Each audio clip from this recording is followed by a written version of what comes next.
प्रसार भारती अभिलेखागार की प्रस्तुति सदाबहार सुनहरे दौर का अनमोल खजाना।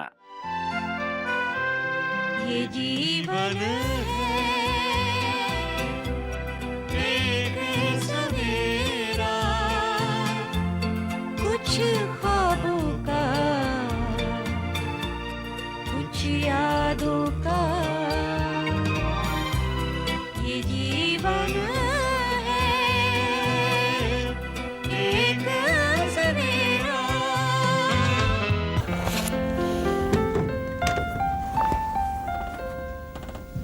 हेलो। हेलो, कौन? शिंदे? शिंदे हो भाई? अरे शिंदे नहीं, एडवोकेट शिंदे। जब जानते हो तो पूरा नाम क्यों नहीं लेते? मैं तुम्हारा यार प्रोफेसर बोल रहा हूँ। हाँ, अच्छा ऐसा है, तुमने कहा था ना कि तुम्हें एक पार्ट टाइम सेक्रेटरी की जरूरत है। ऐसा मैंने कुछ कहा था? मुझे कुछ याद नहीं आ रहा। यार कहा तो था, अब तुम्हें याद ही नहीं है। यही तो खराबी है तुम्हारी याददाश्त के साथ। अरे अब मेरी याददाश्त का रोना बंद करो और मतलब पे आओ। आऊं? तुम्हारी इजाजत है ना? ठीक है, तो मतलब की बात यह है कि एक होनहार, बल्कि बहुत ही होनहार स्टूडेंट को पार्ट टाइम जॉब की सख्त जरूरत है। हर करियर एट स्टेक। क्या कहा? लड़की है तो नो, बिग नो। शिंदे, तुम एक बार उससे मिल तो लो। तुम्हारे सारे के सारे असिस्टेंट पानी भरते नजर आएंगे। अच्छा तुम कहते हो तो देख लेते हैं। हाँ, कल ठीक 3 बजे भेजना उसको, ठीक 3 बजे। Okay okay, thank you Shinde. सुनो, मानसी से कहना कल ठीक 3 बजे, नहीं 2:30 बजे, ठीक 2:30 बजे मुझसे मिले। ठीक है डैडी, मैं 2:30 बजे से खुद आपके पास नहीं आऊंगा। ठीक 2:30 बजे। अच्छा ठीक है भाई, तुम खुद उसे लेकर आओगे तो फिर चिंता करने की कोई बात नहीं। नहीं नहीं, मैंने कुछ नहीं कहा भाई। एडवोकेट शिंदे साहब, इजाजत है? आओ प्रोफेसर आओ। ये मानसी।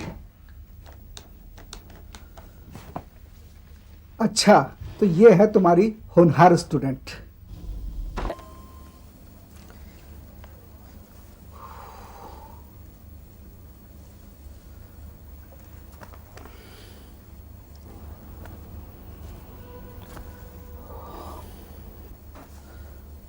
क्या बात है सर, आप ठीक तो है ना?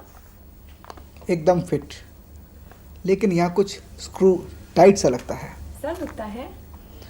सर है तो दुख देगा ही, है कि नहीं? मैं बाम लगा दूं सर? लड़के, ये मेरा ऑफिस है, केमिस्ट की दुकान नहीं। मेरे पास है ना सर।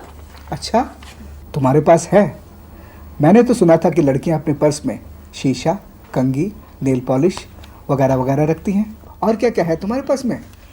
जी, और सुई धागा, बैंडेड और ऐसी छोटी मोटी चीजें। कंघा भी है। सिर्फ कंघा भी? अकेली हूँ ना सर, पता नहीं कब किस चीज की जरूरत पड़ जाए। हाँ ये ठीक कहा तुमने, अकेले में पता नहीं कब किस चीज़ की ज़रूरत पड़ जाए। वैसे मानसी, एक बात पूछूं? पूछो। क्या? क्या सर? अकेले में ज़्यादा चीज़ों की ज़रूरत पड़ती भी नहीं। बाम की तो पड़ती है ना सर। सर कुछ आराम हुआ? हाँ मानसी, अब तुम जाकर बैठो।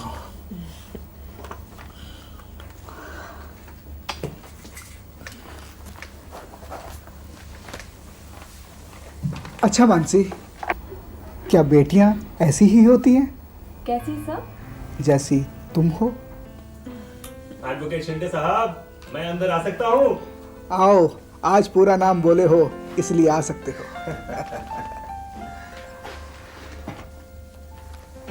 अच्छा प्रोफेसर, तुम टीचर लोगों को सब चीज़ों की जानकारी होती है, अब तुम ही बताओ क्या?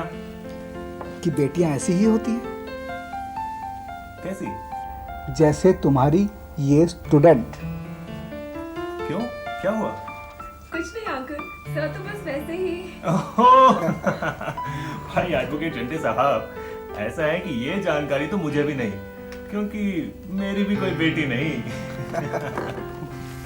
मैं जाऊं सर? लड़के, अभी 20 मिनट बाकी हैं, लेकिन तुम जा सकती हो। हाँ एक बात और, ये स्क्रू ठीक करने का थैंक यू। हाँ 1 मिनट रुको, असल बात तो पूछना भूल ही गया। अभी तक कोई बॉयफ्रेंड बनाया कि नहीं? अच्छा अच्छा, समझ गया। कल के 20 मिनट भी बाह, कल तुम जा सकती हो। अच्छा प्रोफेसर, तुम इस लड़की को मुझे गोद नहीं दिलवा सकते? क्या तुम गोद लोगे, और वो भी एक लड़की को? अगर जानता कि बच्चे ऐसे भी होते हैं तो शादी जरूर कर लेता। शिंदे साहब, बच्चे ऐसे होते नहीं, बनाए जाते हैं। प्रोफेसर, ये तो हीरा है, हीरा। मैं तुम्हें बताता हूं, ये देखिए, ये कुछ टाइप किए हुए कागजात हैं। इसमें कहीं भी कोई गलती नजर नहीं आएगी, और जब बोलती है तो बिल्कुल साफ सुथरी। अभी देखा था, बॉयफ्रेंड की बात पर ना नहीं की। अभी यहां पर बाम लगा रही थी, बॉस समझकर बेगार नहीं काट रही थी। बिल्कुल मां की तरह, शीशा, साफ, पारदर्शी। I want to adopt her, I want to adopt her. एक मिनट, ये हीरा मेरा नहीं, और जिसका है उसके पास भी एक ही है, इसलिए तुम ये अडॉप्ट करने के बाद तो भूल ही जाओ। बट क्या? तुम अगर चाहो तो ऐसे कई हीरे तराशे जा सकते हैं। इनफैक्ट मैं आया इसीलिए था। प्रोफेसर, शूट स्ट्रेट, पहले मत बुझाओ। ये मानसी और उसकी माँ गांव में एक स्कूल चलाते हैं, और ये जो तुम्हारा हीरा है ना, ये उसी स्कूल की पैदावार है। समझो, एक मंदिर है उनके लिए वो। हाँ तो हम चाहते हैं कि उसे अपग्रेड करवा के एक आदर्श स्कूल बनाए। ये हम कौन है? मैं और हनुमंत। वो तुम्हारा यार होटल वाला? हाँ, वही, उसी गांव में रहता है वो। प्रोफेसर, तुम मुझे कहीं फंसा रहे हो। I smell it. ठीक है भाई, तुम्हें अगर ऐसा लगता है तो फिर रहने दो। लेकिन मैं इसमें क्या मदद कर सकता हूँ? तुमने हाँ की तो मैं वो भी समझाता हूँ। ये क्या है? यही है वो कागजात। अब तुम इसमें कानूनी नुक्ते भरो, लेकिन ये ध्यान में रखकर कि इसके ट्रस्टी तुम ही रहोगे। ट्रस्टी? मैं ही क्यों? तुम लो तो सही, मैं वो भी बताता हूँ। अच्छा लो, ले लिया। अब बताओ।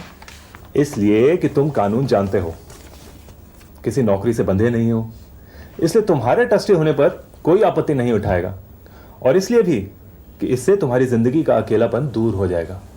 ठीक है, लेकिन वो तुम्हारा यार होटल वाला? कौन? हनुमंत? हाँ, हनुमंत। वो भी तो किसी नौकरी से बंधा नहीं, वो फिर ट्रस्टी क्यों नहीं हो सकता? नहीं, ये उसके बस के बात नहीं है माय डियर एडवोकेट शिंदे। पुरखे कह गए हैं कि जिसका काम उसी को साजे, बाकी भाजे ढोल। तो वो ढोल बजाएगा। ऐसा ही समझो। वैसे वो स्कूल के लिए जमीन दे रहा है, पुरखों का मकान दे रहा है, और बहुत सारा पैसा भी दे रहा है। अब वो तो खैर तुम भी दोगे। लेकिन तुम क्या करोगे?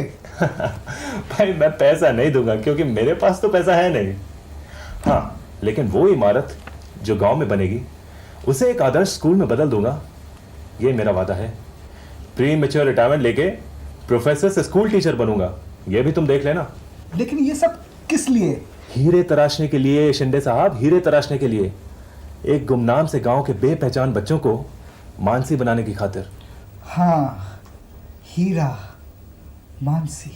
जरा सोचो शिंदे, तुम शहर के इतने बड़े वकील हो, लेकिन मिल मिला के यही है ना कि तुमने बहुत सारी दौलत कमाई है सिर्फ अपने लिए। और मुझे देखो क्या किया है मैंने। एक गृहस्थी ही तो पाली है, अपनी गृहस्थी। और वो हनुमंत, वो तो शहर का बहुत बड़ा आदमी बनने की लालच में अपनी जड़ें तक भूल गया है। तुम्हें नहीं लगता शिंदे कि इस ढलती उम्र में जिंदगी का कोई अर्थ मिलना चाहिए हमें?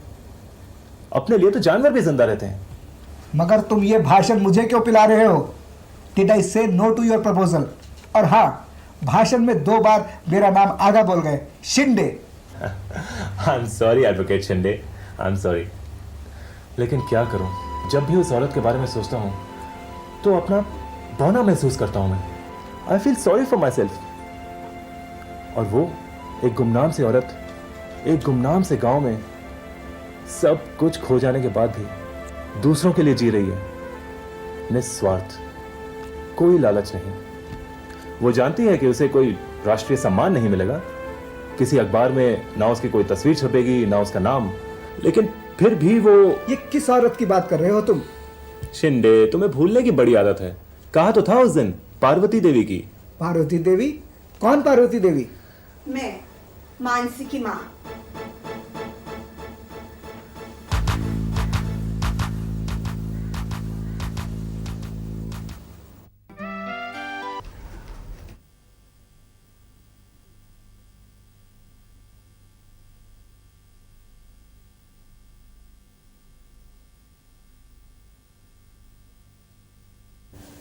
Hello mister Shinde. ओ आइए आइए, बैठिए। Hello. Hello.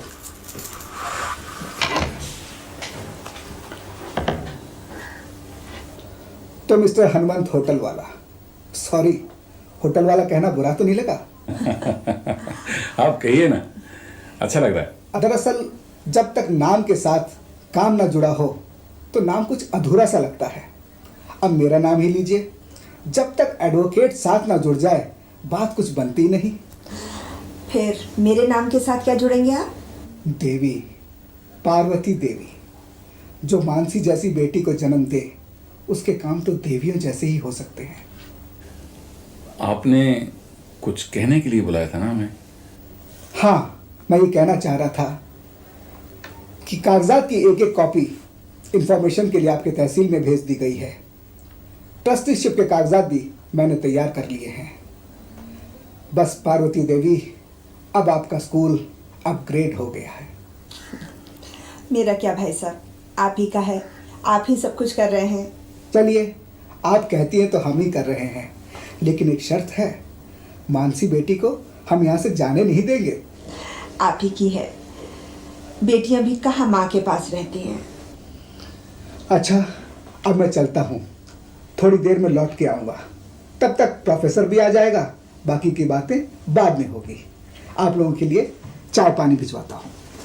That's very sweet of you.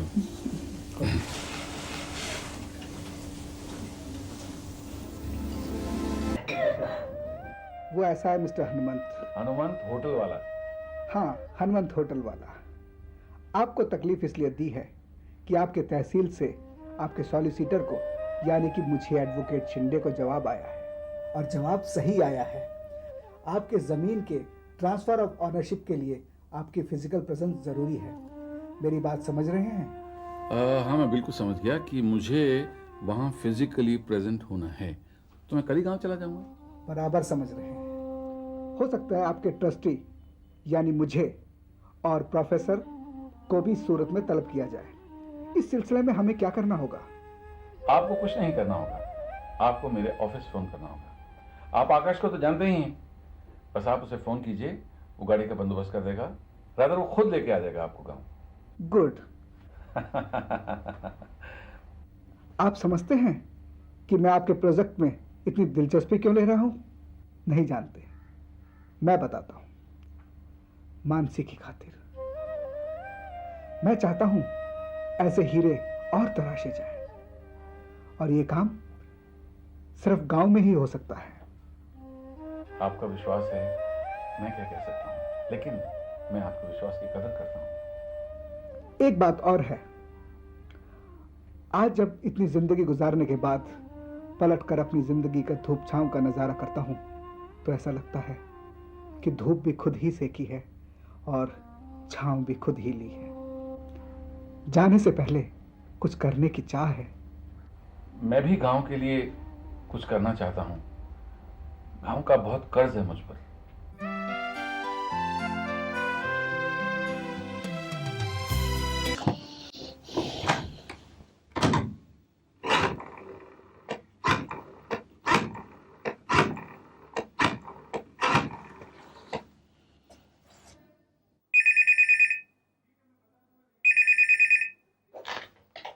Hello.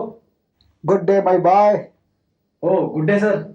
ऐसा है आकाश, वो लैंड डीड फाइनलाइज करने के लिए अब हमारा गांव जाना जरूरी हो गया है। क्यों सर, कुछ कॉम्प्लिकेशन आ गया क्या?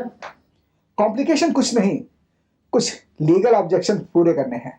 ठीक है सर, आप तैयार हो जाइए, मैं गाड़ी लेकर अभी हाजिर हो जाता हूँ। यही तो खराबी है तुम नौजवानों में। बात सुनी नहीं कि शुरू हो जाते हो। अरे भाई अब चलेंगे तो पहुंचते पहुंचते शाम हो जाएगी। ऐसा करते हैं, कल सुबह चलते हैं, दोपहर को पहुंच जाएंगे और काम करके शाम को ही वापस। जी ये भी ठीक है। ये ठीक नहीं, यही ठीक है। जी हाँ, यही ठीक है। हाँ, तुम्हें एक काम और करना होगा। जी आप हुक्म कीजिए सर। प्रोफेसर साहब को भी खबर करनी होगी कि वो भी हमारे साथ चल रहे हैं। मैंने टेलीफोन करने की कोशिश करी थी, लेकिन शायद लाइन खराब थी। ठीक है सर, मैं बता दूंगा। जी हाँ, बिल्कुल तैयार रहने के लिए कहूँगा। जी ओके सर, बाय।